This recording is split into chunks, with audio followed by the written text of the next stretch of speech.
Hola, buen día. Mi nombre es Beatriz del Carmen Rojas Hernández. Actualmente tengo la matrícula 22003385 en lo que es la Universidad Virtual del Estado de Guanajuato.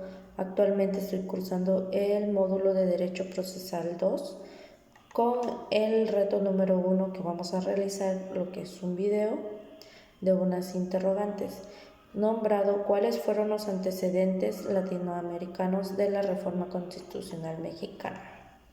La primera interrogante que nos pide desarrollar es ¿a qué se refiere el autor cuando nos afirma que las reformas en materia de justicia penal se difundieron desde la periferia? Bien, teniendo el análisis neurorealista de las relaciones internacionales y el análisis de la elección racional en derecho internacional señalado en los estados centrales, nos damos cuenta de que estas nos dan como que la pauta de imponer leyes, normas o políticas públicas sobre los estados mediante las fuerzas. Y esto a su vez también nos da como que una ventana para las amenazas o otros incentivos que avanzan con su propio interés material sobre la especificación del cual se difunden nuestras reformas. En esta época tuvieron una difusión las leyes, las normas y las políticas específicamente en los países centrales hacia los periféricos, por eso es nombrada de esta manera.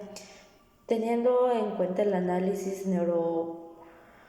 neurorealista, también nos hace mencionar el análisis neuroburdiusianos de los países centrales a otros países centrales. En este caso, hace la cuantía de el centro hacia la periferia para tener una idea del mismo interés o élite de cada tipo de los países en continuación. La segunda interrogante que nos menciona es ¿qué distingue a los códigos inquisitivos y a los códigos acusatorios en Latinoamérica? Bueno, en los códigos inquisitivos, fue basado principalmente en el periodo colonial sobre 7 libros que regulaban las diversas áreas del derecho.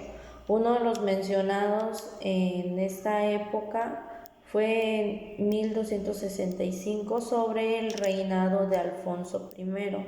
En este se tendría la adaptación central para los procesos en construcción como los estados o naciones.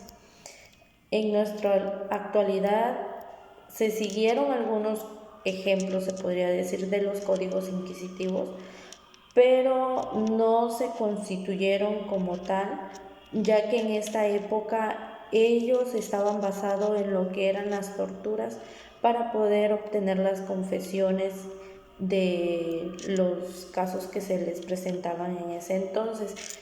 Y en nuestra actualidad eso ya está restringido o limitado en un sistema probatorio legal. Es un poco similar a nuestro sistema actual, ya que en ese entonces el proceso penal estaba dividido en dos partes, en el preliminar y en el juzgatorio, que era la fase de juzgamiento y la determinación de la pena. Todo esto se tenía por escrita las dos fases y esto lo llevaba el expediente, lo que es la policía y solamente el juzgado o el juez representativo de cada caso.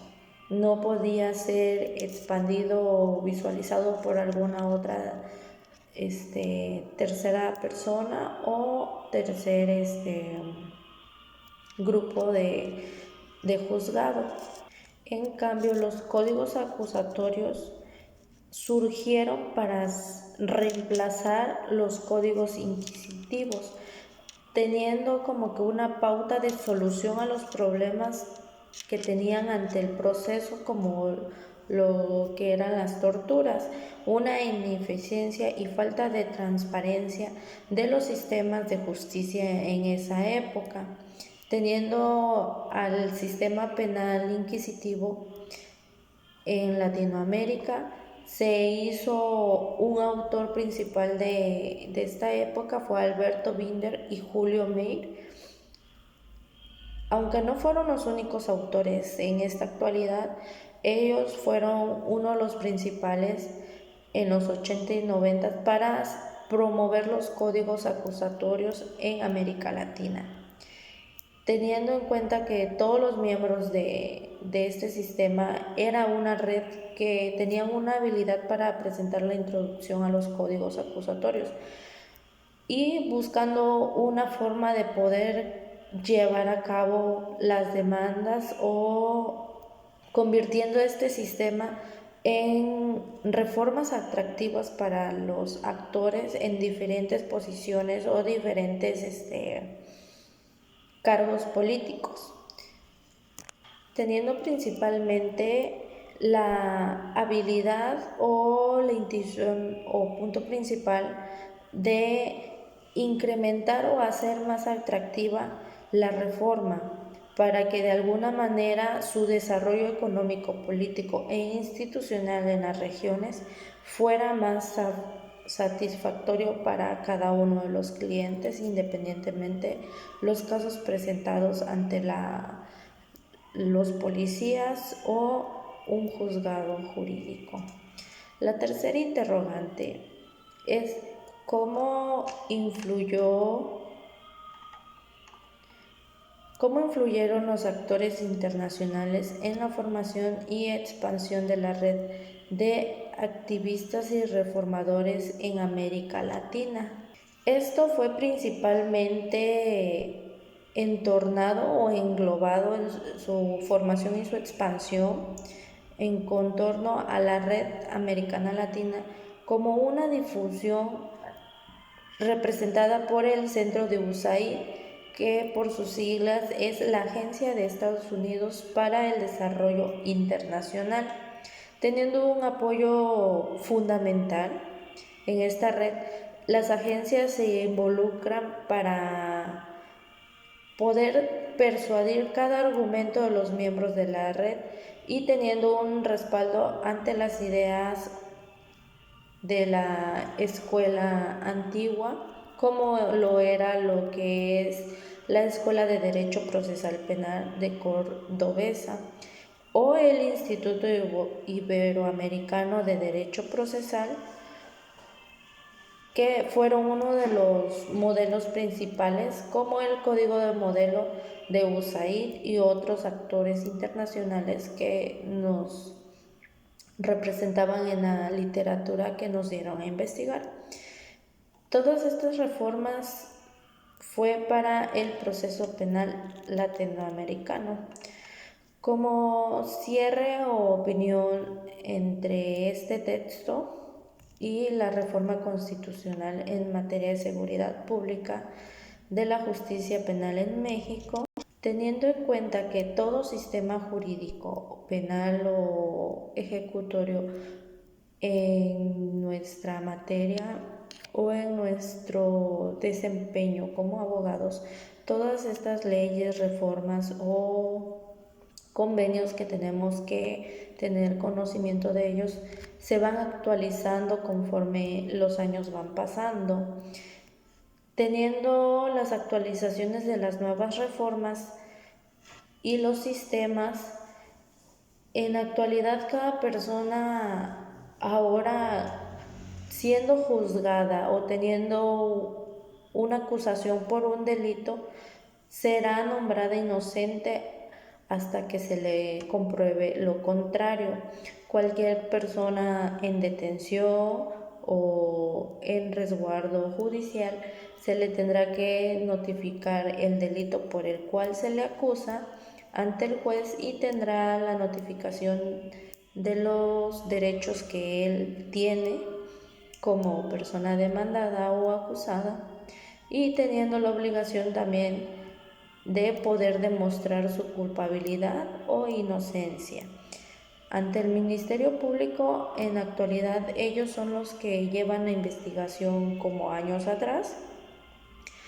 Es el departamento o el sistema que tiene la obligación como tal de hacer las investigaciones pertinentes para ver si las acusaciones son verdaderas o falsas, si hay pruebas que puedan ser anuladas o que sean procedentes ante el delito que se le acusa a cierta persona. De igual forma, toda persona inculpada va a tener el derecho de defenderse y ser representado por un abogado litigante ya recibido. Y si no puede designar la persona a uno mismo, el Estado les concede lo que es un otorgamiento de un defensor público o de oficio como comúnmente lo conocemos. Todo esto teniendo en consideración que los años o al paso de los años todo se va renovando o actualizando en nuestro sistema jurídico, es una forma de tener una vigencia para todo, teniendo ciertos parámetros y años en los que podemos ir actualizando. En cada reforma y en cada actualización tenemos que tener en cuenta que también nuestro sistema o nuestros colaboradores, como es el sistema judicial, el sistema estatal o municipal, tendrán que capacitarse conforme a las reformas o las actualizaciones que tengamos en nuestro sistema jurídico, al igual que los abogados, los jueces y entre todas las dependencias o participantes que tengamos como actores en nuestro sistema. Muchas gracias por la atención prestada. Buen día.